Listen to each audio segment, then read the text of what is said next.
a family raised only to become vessels for a demon's awakening. The film opens by showing a death announcement for a woman named Ellen, who passed away at the age of 78 due to a chronic illness she had suffered from for a long time. Ellen left behind her daughter Annie, her son-in-law Steve, and her 2 grandchildren, Peter and Charlie. Ellen's funeral was scheduled to take place the following day and would be attended only by close family members. After this introduction, the story shifts its focus to Annie and her family. The scene changes to Steve, who is trying to wake up his 2 children so they can attend their grandmother Ellen's funeral. At the funeral home, Annie is seen delivering a speech in which she briefly talks about her late mother's life. She was also incredibly stubborn. She was a very difficult woman to read. She had private rituals, private friends. I know my mom would be very touched. Once the funeral's over, the family returns to their home. In her daily life, Annie works as a miniature artist, often creating detailed miniature scenes inspired by her own family life. One day, as she is about to leave her workspace, Annie notices a box containing her late mother's belongings. Driven by curiosity, she opens the box and accidentally discovers a book filled with notes about spiritualism that once belonged to Ellen. Annie begins to read it and finds a handwritten message from Ellen on the first pages. In the note, Ellen apologizes to Annie for everything she was never able to explain to her, asks Annie not to hate her, and claims that the sacrifices they made would eventually be rewarded.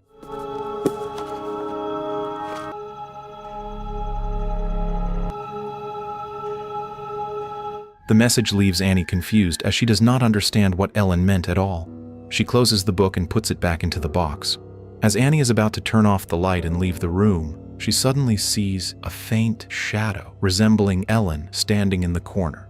Startled, Annie quickly turns the light back on, but the figure is gone.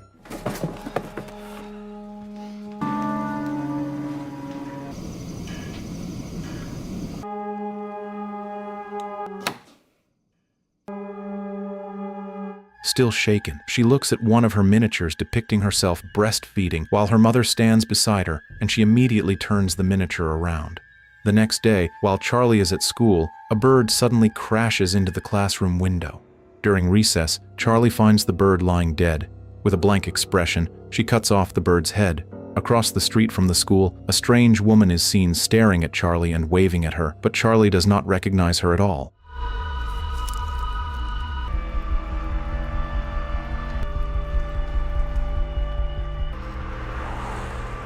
Meanwhile, Annie is shown at home. As she walks past Ellen's old bedroom, the door suddenly opens on its own. Annie enters the room and notices a triangular symbol drawn on the floor. After this unsettling incident, Steve decides to lock the bedroom door to prevent anyone from entering it again. Not long after, Annie attends a support group meeting meant for people who want to share stories about losing their loved ones. When it is Annie's turn to speak, she opens up about the sadness she is currently experiencing. Annie explains that her family has always been plagued by misfortune. She talks about her father, who died after deliberately starving himself for unclear reasons, and about her older brother who died young by suicide and had been diagnosed with schizophrenia. Before his death, Annie's brother claimed that their mother, Ellen, was trying to put someone else inside his body. Annie also mentions that Ellen herself has now died from a long-term illness. She admits that she had a complicated and distant relationship with her mother, describing Ellen as a difficult and hard-to-understand person. Ellen once showed an obsessive interest in Annie's first child, Peter, which frightened Annie and led her to deliberately keep Peter away from her mother to protect him. However, when Annie's second child, Charlie, was born, Annie allowed Ellen to have full involvement in raising her. She did this out of guilt for having kept Peter away from Ellen. Despite their strained relationship, Annie admits that she did love her mother. I felt guilty again. I felt guilty again. I didn't let her anywhere near me when I had my son. She's just completely manipulative. And we were pretty much estranged before that, so accusing her of putting people inside him. And when he was 16, he hanged himself in my mother's bedroom, and my father died when I was a baby, but I did love her. That night, Peter receives an invitation from his friend to attend a party. He lies to Annie by saying that the party is merely a school barbecue and asks to borrow her car. Annie allows him to go, but only on the condition that he takes Charlie with him. Hey. Oh, just like a school barbecue thing? Do you think I could maybe borrow one of the cars today? You gonna take your sister? Have you asked faster. Outside the house, Charlie is seen staring out into the yard, where a figure can be seen sitting inside a circle of fire.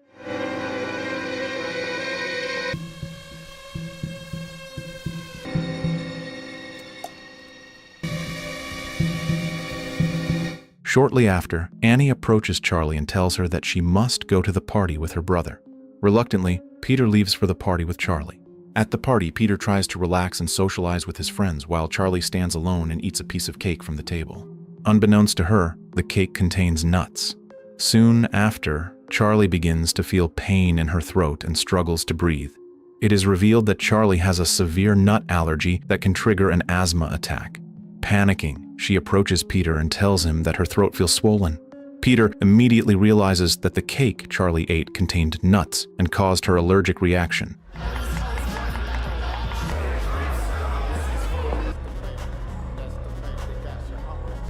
What's up? I think my throat's getting bigger. It's hard to breathe. Without thinking, he picks her up and rushes her to the car, intending to take her to the hospital. During the drive, Charlie writhes in pain while desperately trying to breathe. Peter, overwhelmed with panic, speeds down the road. Suddenly, he sees the carcass of a deer lying in the middle of the road, causing him to instinctively swerve sharply to the right. At the same moment, Charlie has her head out of the window, gasping for air. A utility pole on the side of the road strikes her head, severing it instantly. It's okay, Charlie. We're almost to the hospital, okay?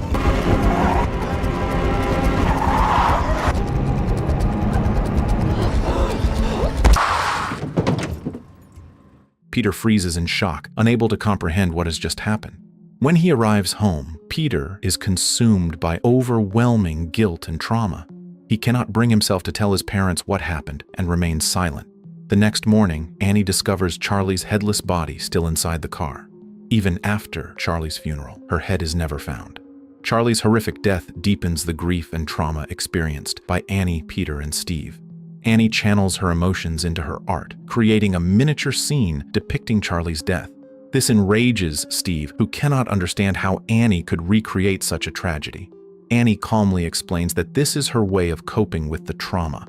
At this point, Annie begins to show clear signs of severe depression. Her grief, loss, and emotional pressure slowly destabilize her mental state. You're not planning on letting him see that, are you? Jesus Christ, Annie. No, it's a neutral view of the accident. It's not about him. How do you think he's gonna feel when he sees that? Come, stay, whatever you want. I don't really give a shit. During a family dinner, Annie lashes out at Peter and blames him for Charlie's death. Peter, in turn, blames Annie, arguing that if she had not forced Charlie to go to the party, the accident would never have happened. I am your mother! Don't you swear at me, you little shit! Well, now your sister is dead! She is gone forever! And I know you're in pain, and I know it was an accident, but you can't take responsibility for anything!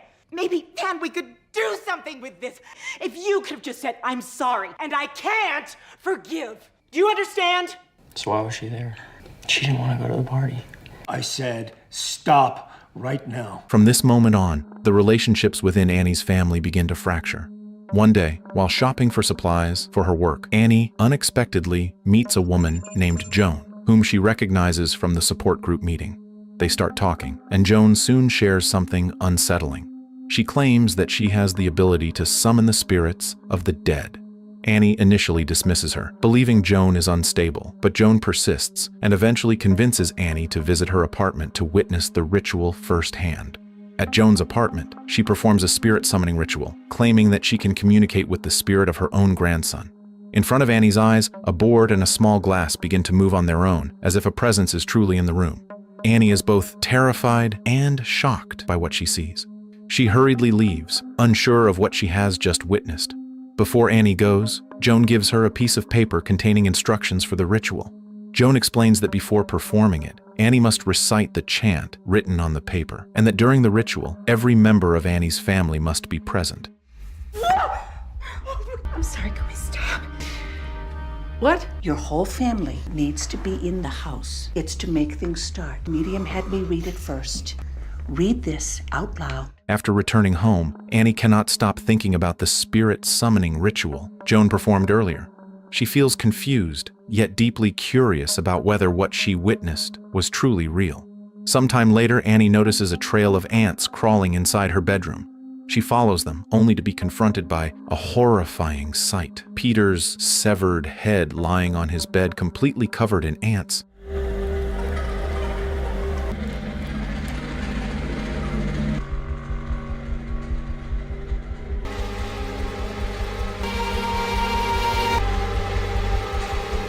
Terrified, Annie suddenly wakes up and realizes that the gruesome scene was only a nightmare. Even so, the fear and unease linger long after she opens her eyes. Not long after, Annie decides to perform the spirit summoning ritual herself in an attempt to contact Charlie, following the instructions Joan gave her. She invites Steve and Peter to join her so that the whole family is present. The ritual begins, and to Annie's shock, it actually works. Annie, who was never someone who easily believed in supernatural things, becomes overwhelmed with joy after realizing that she has successfully summoned Charlie's spirit. However, the situation quickly turns disturbing when Annie suddenly appears to become possessed. Her voice changes, and she starts speaking as if Charlie is talking through her body. Seeing this, Steve and Peter panic. Peter becomes extremely frightened, and Steve reacts by splashing Annie with water, causing the spirit to leave her body. Dad, I don't like this. What's happening? Please stop. Hello? Mom! Why are you scaring me? Make it stop! After this incident, Peter begins to experience increasingly strange events. He constantly feels as if he's being watched and even sees his reflection smiling back at him in a mirror, despite the fact that he himself is not smiling at all. At the same time, Annie starts to notice that many unsettling things are happening inside the house. While walking around, she sees Charlie's sketchbook moving on its own, as if something invisible is drawing inside it. The drawings depict Peter's face in a grotesque and disturbing form. Annie begins to suspect that these events are caused by Charlie's spirit, which they had summoned during the ritual. That night, while Peter is asleep, he suddenly wakes up feeling a strange presence in his room. When he looks toward the corner, he sees the shadowy figure of Charlie standing there. Moments later, Peter feels his neck being strangled by an unseen force.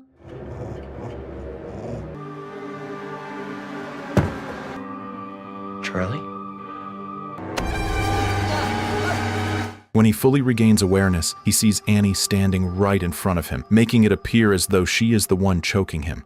Panicking, Annie explains that she heard Peter screaming and rushed to his room to check on him. Annie then takes Charlie's sketchbook and flips through its pages, finding numerous sketches of Peter's face. This deeply frightens her. She decides to burn the book, but as soon as she tries, the sweater she is wearing suddenly catches fire as well, as if there is a direct connection between her and the book.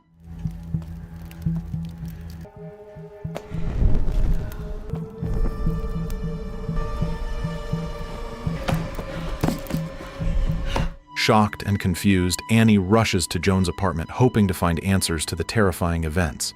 However, when she arrives, Joan is gone.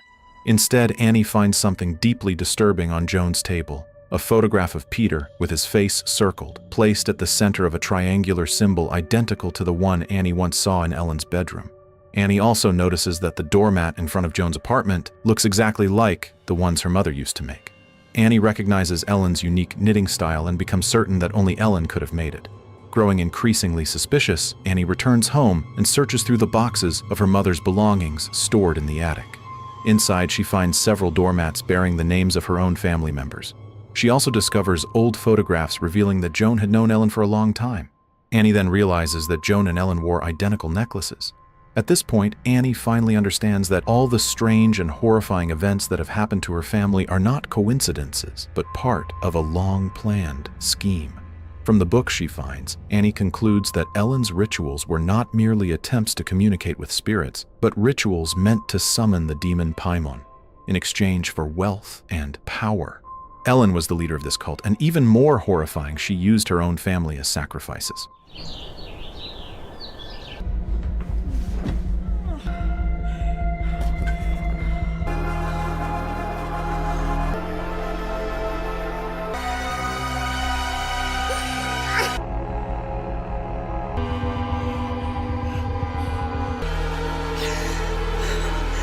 The next day, Steve receives a shocking email from the funeral home stating that Ellen's grave has been desecrated and her body is missing. Steve chooses not to tell Annie, fearing that it would worsen her already fragile mental state. Elsewhere in the house, Annie begins to notice a foul smell coming from the attic. She goes upstairs to investigate and is horrified to find Ellen's decaying corpse lying there. She also discovers a demonic symbol associated with the worship of Paimon carved into the attic wall.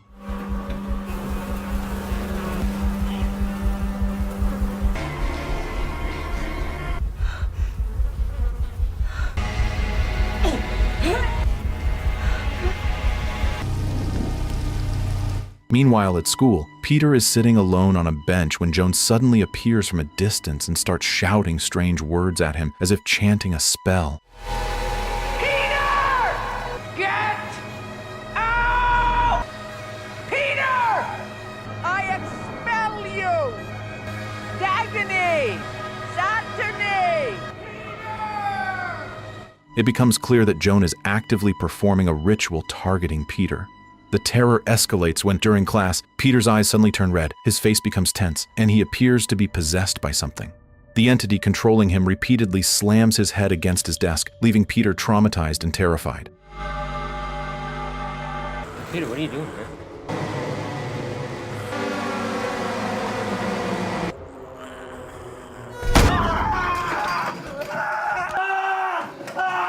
After this incident, Steve picks Peter up and brings him home. In a state of panic, Annie tells Steve that Ellen's body is in the attic. At first, Steve does not believe her, but he is forced to accept the truth when he sees Ellen's headless corpse with his own eyes. Instead of comforting Annie, Steve accuses her of being responsible for bringing Ellen's body into the house. A violent argument breaks out between them, with Steve accusing Annie of stealing Ellen's corpse from the grave. Annie desperately tries to explain that their family is being cursed by her own mother. She shows Steve Charlie's sketchbook, explaining that if the book is burned, the person who burns it will also be burned. Steve refuses to believe her and becomes convinced that Annie has completely lost her sanity.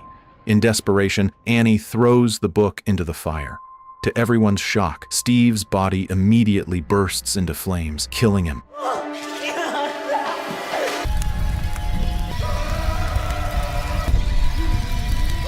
Annie stands frozen in horror, her face blank with shock, before she suddenly appears to become possessed by an unseen force. Several hours later, Peter finally wakes up from unconsciousness. He searches the house for his parents, only to find his father's charred corpse. He then notices a naked man standing silently in the corner of the room, wearing a horrifying smile on his face. Not long after, Annie appears with a terrifying expression and begins chasing Peter. Dad?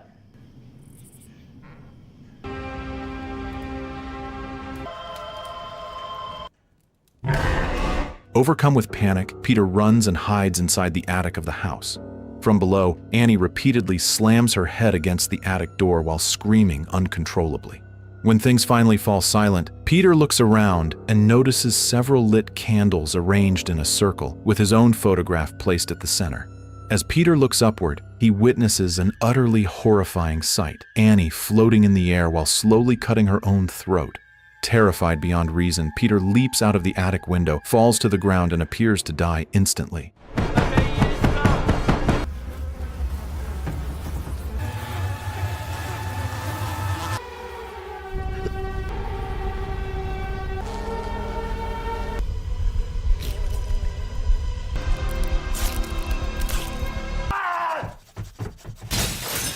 Moments later, a strange light enters Peter's body, causing him to come back to life. Weak and disoriented, Peter stands up and sees his mother's corpse levitating toward the treehouse in the backyard. He follows it inside. Within the treehouse, Peter finds a group of naked people worshiping a statue that bears Charlie's severed head. They are all kneeling, while Joan addresses Peter and calls him by a new name, Paimon. Peter is then crowned and proclaimed the great King Paimon, replacing his deceased sister. At this moment, the real Peter is gone, and his body has been completely taken over by the demon Paimon. It is finally revealed that everything has been carefully planned by Ellen, long before her death. As the leader of the cult that worshipped the demon Paimon, Ellen had long intended to summon Paimon into the physical world. However, she needed a perfect vessel for the demon. the vessel had to be a healthy male body, and before that, the soul inhabiting the body had to be completely broken. In the past, Ellen attempted to use Annie's older brother as Paimon's vessel. She deliberately drove her own husband into madness and suicide in order to create severe trauma that would destroy her son's mind. While this did shatter Annie's brother mentally, he ultimately refused to become a vessel for Paimon. To prevent Ellen from using his body, he chose to hang himself. Ellen's efforts did not stop there. After Annie gave birth to Peter, Ellen tried to get close to him while he was still a baby, hoping he would be more easily claimed by Paimon. However, her attempt failed once again because Annie and Steve deliberately kept Peter away from her. When Charlie was born, Annie finally allowed Ellen to be involved in raising her. At that point, Charlie's body became the only available option. From infancy, Ellen bound Paimon to Charlie by exposing her to Paimon's symbols and instilling strange habits in her.